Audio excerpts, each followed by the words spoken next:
नमस्कार, मैं हूं नेहा वर्मा और आप देख रहे हैं DNX न्यूज। आइए जानते हैं आज की प्रमुख खबरें। सबसे पहले बात करते हैं प्रधानमंत्री नरेंद्र मोदी के मन की बात की। आज 31 मई को सुबह 11 बजे पीएम मोदी मन की बात के 124वें एपिसोड में देश को संबोधित करेंगे।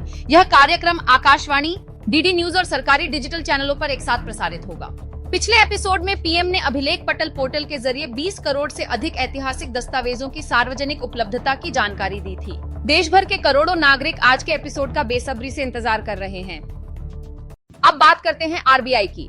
भारतीय रिजर्व बैंक ने 29 मई को वित्त वर्ष 2026 की वार्षिक रिपोर्ट जारी की, जिसमें वित्त वर्ष 2026 से 2027 के लिए देश की GDP वृद्धि दर 6.9% रहने का अनुमान लगाया गया है। रिपोर्ट के अनुसार मजबूत बैंकिंग तंत्र, सरकारी पूंजी व्यय और व्यापार समझौते इस विकास को गति देंगे।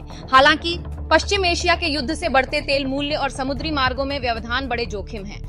RBI की MPC बैठक 5 जून को होगी, जिसमें ब्याज दरों पर अहम फैसला अपेक्षित है।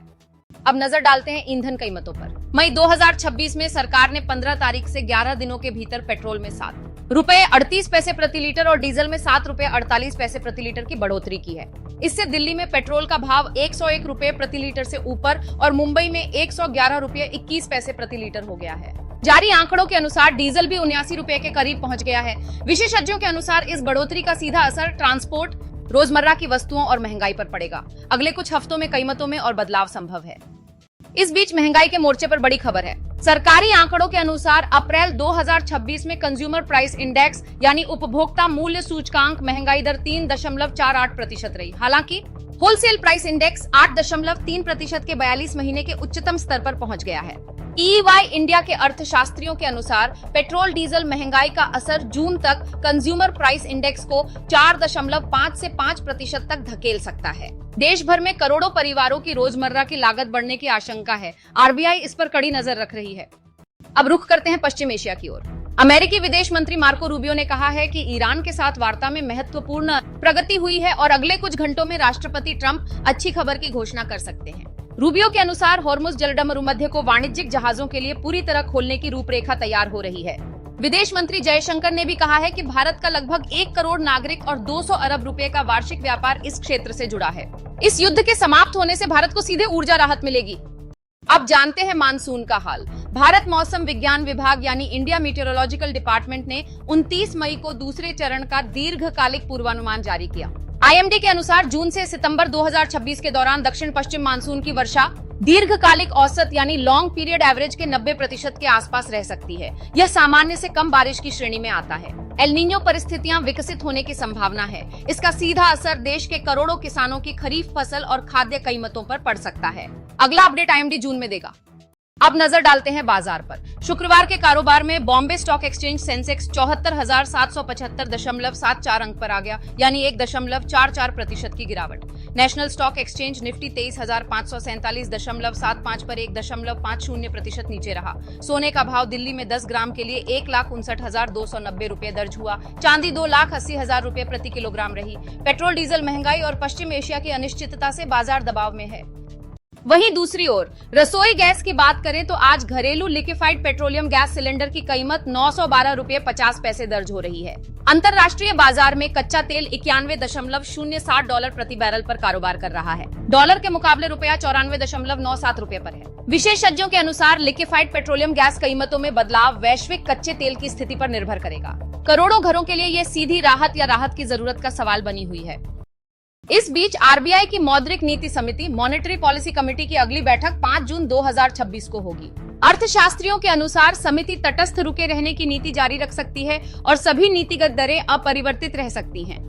हालांकि पेट्रोल डीजल की 7.5 रुपए प्रति लीटर की बढ़ोतरी और होलसेल प्राइस इंडेक्स के 8.3% पर पहुंचने से मॉनेटरी पॉलिसी कमेटी का रुख बदल सकता है। लाखों उद्यमी, गृह ऋण धारक और आम उपभोक्ता इस फैसले का बेसब्री से इंतजार कर रहे हैं। अब जानते हैं भारत अमेरिका संबंधों का हाल। अमेरिकी विदेश मंत्री रूबियो की हाल की भारत यात्रा के बाद दोनों देशों के बीच व्यापार समझौते पर वार्ता तेज हो गई है। विदेश मंत्री एस्टर जयशंकर और रूबियो ने रक्षा, ऊर्जा, महत्वपूर्ण खनिज और उन्नत प्रौद्योगिकी में सहयोग पर चर्चा की। रूबियो ने भारत को दुनिया के सबसे महत्वपूर्ण रणनीतिक साझेदारों में से एक बताया। फरवरी 2026 में घोषित द्विपक्षीय व्यापार समझौते पर जल्द हस्ताक्षर की उम्मीद है। इस बीच रक्षा के मोर्चे पर बड़ी खबर है। सिंगापुर में आयोजित शांग्रीला डायलॉग में भारत के रक्षा सचिव राजेश कुमार सिंह ने बताया कि भारत का रक्षा निर्यात 21,000 करोड़ रुपए को पार कर चुका है। देश तेजी से एक विश्वसनीय रक्षा निर्यातक के रूप में उभर रहा है। ब्रह्मोस मिसाइल, आर्टिलरी गन और रक्षा उपकरण अब कई मित्र देशों को निर्यात हो रहे हैं। आत्मनिर्भर भारत के तहत रक्षा उत्पादन लखनऊ सहित कई केंद्रों पर तेज हो रहा है। अब जानते हैं मौसम का हाल। आईएमडी के अनुसार 31 मई को दिल्ली में दोपहर के करीब 3 बजे बारिश की संभावना है।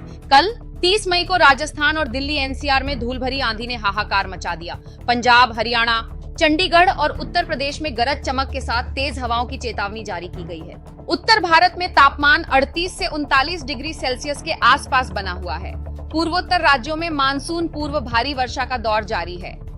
वहीं दूसरी ओर आर्थिक विशेषज्ञों के अनुसार कच्चे तेल के $91 प्रति बैरल रहने और पेट्रोल डीजल के महंगे होने से कृषि परिवहन की लागत बढ़ रही है। इससे खाद्य वस्तुओं की कीमतें भी प्रभावित होंगी। जारी रिपोर्टों के अनुसार सब्जी और अनाज के दाम पहले से ही बढ़े हुए हैं। देश भर के करोड़ों किसानों और उपभोक्ताओं पर इसका सीधा असर पड़ रहा है। सरकारी एजेंसियां स्थिति पर नजर बनाए हुए हैं।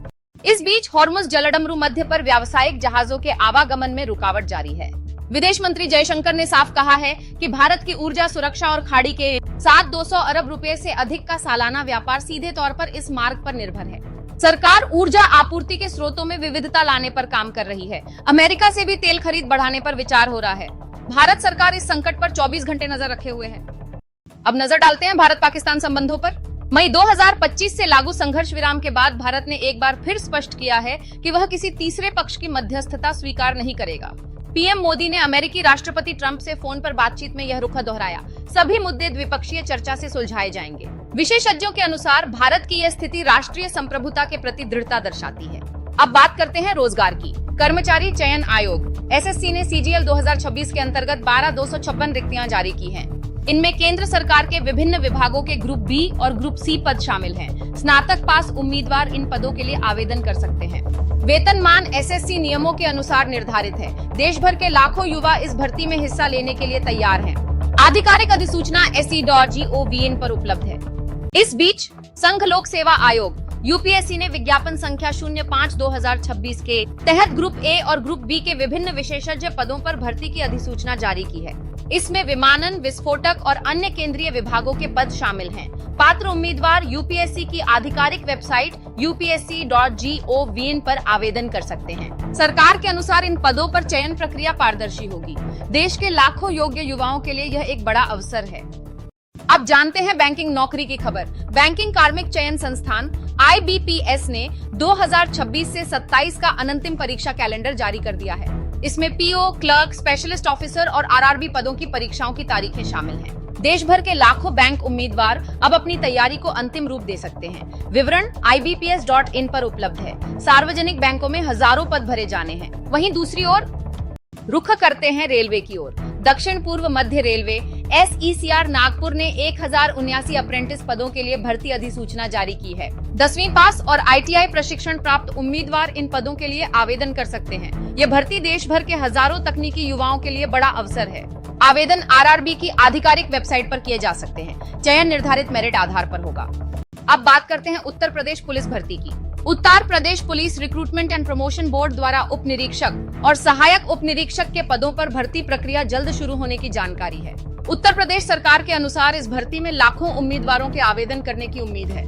युवाओं को आधिकारिक वेबसाइट uppb.gov.in पर नजर रखने की सलाह दी गई है। विस्तृत अधिसूचना जल्द जारी होगी। अब नजर डालते हैं भारतीय रेलवे पर। ग्रीष्मकालीन यात्रा की मांग को देखते हुए रेलवे ने 120 से अधिक स्पेशल ट्रेनें चलाई हैं। इनमें बिहार, उत्तर प्रदेश, राजस्थान और महाराष्ट्र के प्रमुख मार्गों पर विशेष ध्यान दिया गया है। Indian railway catering and tourism corporation के जरिए इन ट्रेनों में 24 घंटे ऑनलाइन टिकट बुकिंग की सुविधा उपलब्ध है। रेलवे के अनुसार इस सीजन में करोड़ों यात्री स्पेशल ट्रेनों से लाभान्वित होंगे।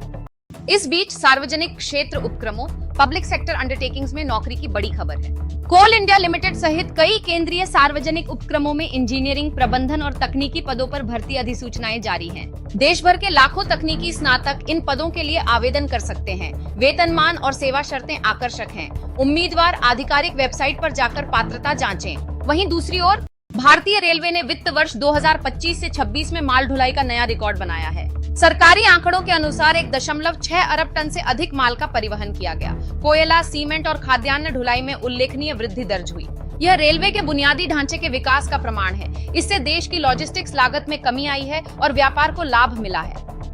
अब रुख करते हैं दिल्ली प्रदूषण नियंत्रण समिति, दिल्ली पोल्यूशन कंट्रोल कमेटी ने 150 इंजीनियरिंग प्रशिक्षु पदों के लिए अधिसूचना जारी की है। इंजीनियरिंग स्नातक और विज्ञान स्नातकोत्तर उम्मीदवार इन पदों के लिए पात्र हैं। यह केंद्र सरकार के एक स्वायत्त निकाय के अंतर्गत अवसर है। विस्तृत जानकारी dpcc.delhi.gov.in पर उपलब्ध है। अब बात करते हैं शिक्षा क्षेत्र की।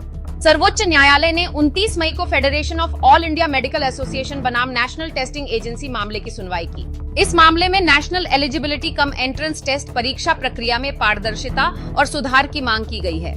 देश भर के लाखों मेडिकल उम्मीदवार इस केस के फैसले पर नजर लगाए हुए हैं। अगली सुनवाई की तारीख न्यायालय द्वारा निर्धारित की जाएगी।